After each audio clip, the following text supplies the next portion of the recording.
Okay, we're going to look at graphing linear inequalities at this point. So we're going to review a couple things. It's going to be kind of a longer video, so take a break if you need to. But let's first start with reviewing an equation. So we have y equals negative 2x plus 3. If we were asked to graph this, quick reminder, we would graph our y-intercept first. This is linear, so we would graph this as our y-intercept at 3, and then we'd use the slope negative 2 over 1 to plot our slope. So I did that for us. Here's our graph. Y equals negative 2x plus 3. So like I was stating, 3 is our y-intercept, down 2, right 1, down 2, right 1, and so on. Connecting those points. This is the representation or the graph of y equals negative 2x plus 3. Every single point on this line is a solution to y equals negative 2x plus 3. If I took a point, I plugged it in, I would get a true statement. So when we look at this question here, is the point negative 1, 5 a solution? Looking at our graph, negative 1, 5, so negative 1, 1, 2, 3, 4, 5. Is it a solution? Yes, it's on the line. So it must be true. And if we verify that with the equation itself, negative 2 times negative 1 is 2, plus 3 is 5. And y was 5, so 5 equals 5. It's a solution. Is 2, negative 1 a solution? Well, 2, negative 1 on the graph. Sorry, I did that. 2, negative 1 is on the line. It's an equation. It's true. And we could, again, verify by plugging it. What about 0, 0?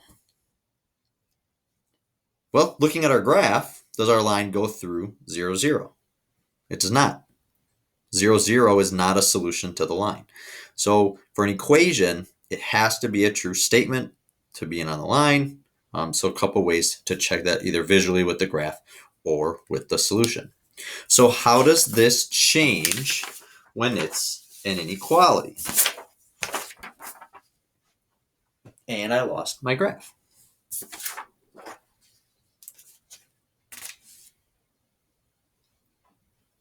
All right, lost my graph, but that's okay. So let's say we change this to an inequality. Y is greater than or equal to negative 2x plus 3. So I've changed my symbol to an inequality symbol. All right, here's how we're going to do. I'm going to show you a couple points here. Okay, so I got a huge list of points. I want to know which points work in that inequality. If I plugged in x and y into this inequality, which of them would work? So here's what I did. I did it ahead of you. I skipped it.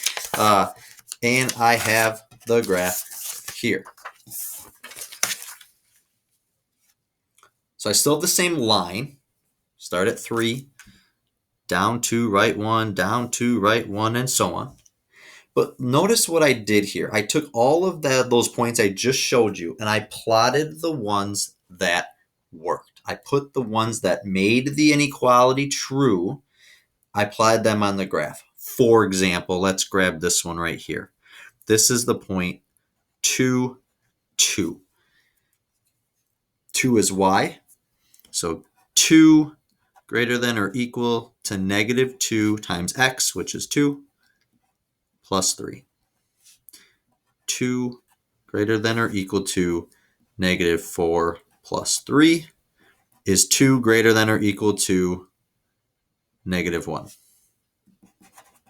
Yes. So that's why I plotted that point. And I did that with that whole list I just showed you. All the points that worked, I plotted. So what do we see here? What do you notice? Well, I'm kind of noticing that they're all on one side of the line. They're all on the, if we call it the right side or the upper right or however you want to describe it. They're all over here. So when I was doing this, I kind of noticed that pattern and I kind of cheated. I kind of stopped plugging them into the inequality and I started noticing, hey, if my points were over on this side, they were working, and I started plotting those. That's the key to graphing a linear inequality. There's multiple solutions that work. There's not, it's kind of strange because with the equation, there was an infinite amount of solutions that worked. But here there's like even more, which is infinite versus, maybe not more, but there's a different solution set because it's comparing to the line. Anything that fell on the left side, any point down here, turned out it didn't work in my inequality. But notice, I'm going to zoom in here. I got a couple red dots right on my line. Now, why do you suppose the ones that were on the line also worked? Well, if you're thinking, well, because it was greater than or equal to, you'd be correct. They can be equal to. So it's that equation of the line as well as everything to the right of the line.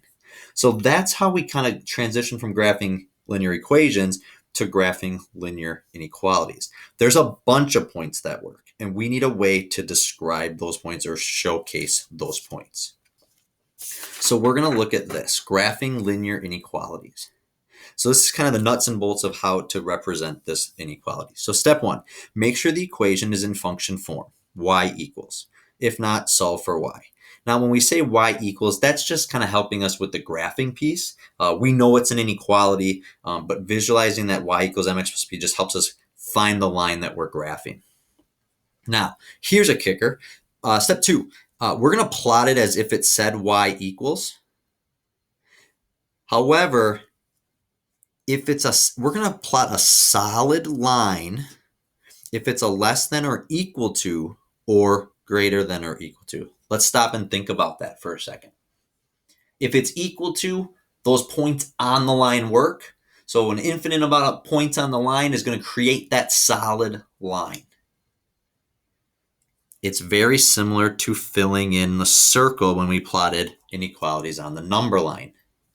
So if it works, fill it in. If it works, it's solid. It's the whole line works as well.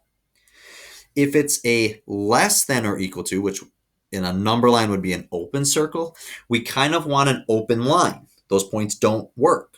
So we dash that line instead of making it solid. Step three, we're going to make the line, make it solid or dashed. Okay, so determine and then make. Step four, we're going to choose a point not on the line. That's key. We don't want to check points on the line. We want to check points that are not on the line to help us determine which side of the line are the solutions. If the point makes the solution true, we're going to shade the side that includes that point, because that means that everything on that side will work. So we want to shade it, similar to shading a number line. Step five, if the point, or excuse me, we're still on step five. If the point does not make the inequality true, we shade the other side, because nothing on that side is going to work. So we want to represent the solutions on the other side. Here's a trick. It's one I use all the time. I always check the point 0, 0. That's kind of my go-to point for checking. The reason it's my go-to, multiplying by 0, using zeros is really easy. The only time you can't use 0, 0 is if your line goes through 0, 0. Remember, we want to pick a point the line doesn't go through. In that case, I'll choose 1, 1. I like to make things easy for myself, maybe 0, 1 or something that my numbers are low, they're not negative, and they're just kind of easy to work with. All right, I'm going to give you 4 examples here, and hopefully it makes a little more sense after those rules. So y less than 4/5 x plus 4. I'm going to treat this like it's an equal sign for my graphing purpose. My intercept is 4. My slope is 4 over 5. Rise of 4, run of 5. Now I can't go up 4, right 5, so I'm going to reverse both. Down 4, left 5. Okay, so I have what I would graph. Now, it's a less than symbol. So remember, less than doesn't include the points on the line. So I'm going to draw a dashed line. And I'm going to make sure I definitely know it's dashed. Okay, so what that's saying is none of the points on the line work. I'm going to check 0, 0 because my line doesn't go through it. So 0 less than. What's 4/5 times 0? Well, that's 0. That's why I like choosing it. Plus 4. Is 0 less than 4? Why, yes it is. It's true. That means this works. So if this point works, everything over here is going to work. So we're going to shade, and this is how I like to shade so I don't run my ink dry, everything on that side of the line. And this would be the graph of the linear inequality. It's telling me that every point in the shaded region will satisfy this inequality. All right, let's go and try example 2. Y is greater than or equal to negative 2x plus 5. Starting point, 5. Down 2, right 1. Down 2, right 1. Down 2, right 1. Down 2, and continue. This is an equal to, which means it's a solid line.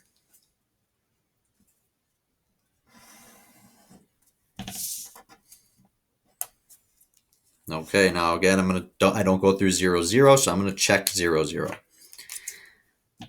0 greater than or equal to negative 2 times 0 is 0 plus 5. 0 is greater than or equal to 5. Is that true? Well, no, it's not true. That means this point doesn't work. This point does not work, means everything over here does not work. So we want to shade the parts that do work. So where do they work? Well, on the other side of the line. This doesn't work. That means these do work. So we go ahead and shade the right side. So solid line, because it's equal to, all of these points work. And it's always good, if you're unsure, check a point on that side. Maybe I check 4, 4. Negative 2 times 4 is negative 8. Negative 8 plus 5 is negative 3. And my y was 4, so 4 is greater than or equal to negative 3. That's true, which means those all work. We'll try 2 more.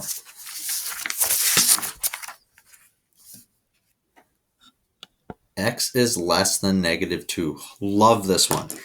Students often panic when they don't see that y equals, or they don't see both variables. This tells us x is less than negative 2. That means if it's just x, it's going to be a vertical line at negative 2. So at negative 2 on the x, it's dashed because it's not equal to. So I throw a dashed line here.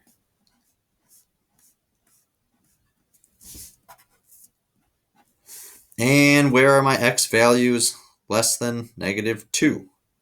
Well, they're this way. And that would be my graph. So it's a little uncharacteristic of our typical linear, but function. Now remember, this isn't necessarily a function, or it's not a function. I shouldn't say necessarily not. It isn't a function. It's just a different representation of that. And when you think about it, all of these points over here have x values that are less than negative 2. And our last example.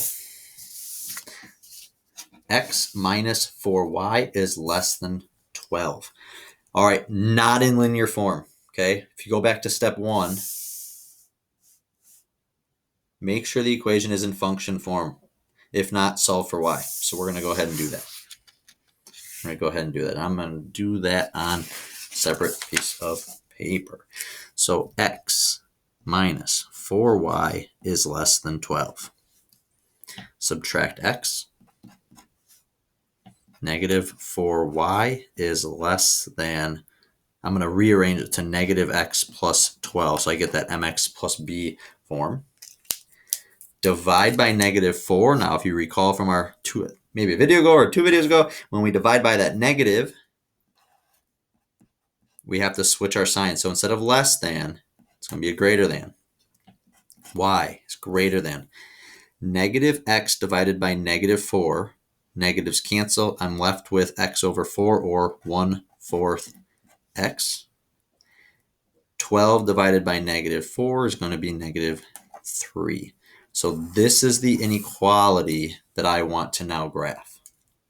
So I have a intercept at negative 3, and I go a rise of 1, run of 4. Up 1, right 4. Can't go any further, so I'm going to reverse down 1, left